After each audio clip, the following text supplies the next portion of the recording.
After reaching a high of only 31 degrees today, our temperatures are now falling pretty quickly now that the sun has gone down. We're currently sitting at 23 degrees with a breeze coming in out of the northwest at 13 miles per hour. That means it feels like it is 12 degrees out there, so definitely a bundle up kind of evening if you do have evening plans. We're going to be looking at mostly clear skies through the rest of the overnight hours. We'll hang on to some clouds in the Berkshires, but the valley will hang on to the clearer skies, and the breezes will go mostly calm, especially after midnight.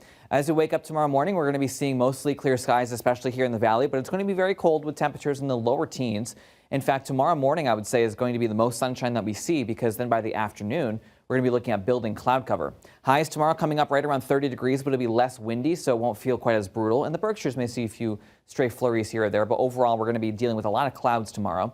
We're going to be dealing with lighter breezes as well, and it's actually some good news because they won't be dealing with some brutal wind chills. Tomorrow, a southwesterly breeze at 3 to 6 miles per hour.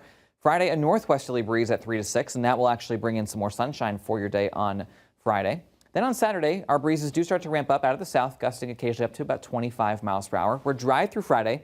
In fact, temperatures are also going to start climbing up a little bit more, especially as we head towards the weekend, with highs up in the lower 40s possible by Saturday. We are watching the chance to see a little bit of some wet weather for Saturday night. Right now looking like rain showers for the valley, maybe some wet snowflakes mixing in for the higher elevations. It's a quick moving system, very brief.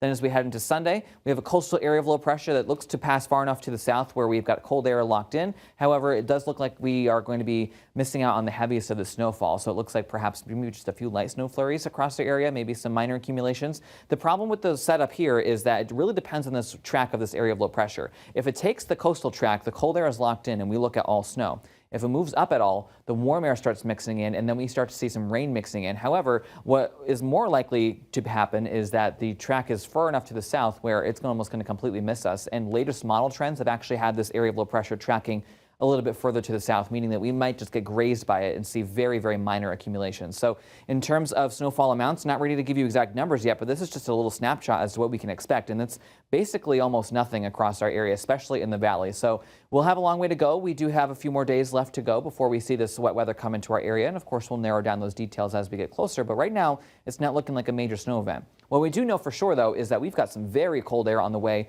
for these really next week. Despite full sunshine Monday through Friday, it looks like we're going to be seeing daytime highs in the teens and overnight lows in the single digits right around zero with a gusty breeze.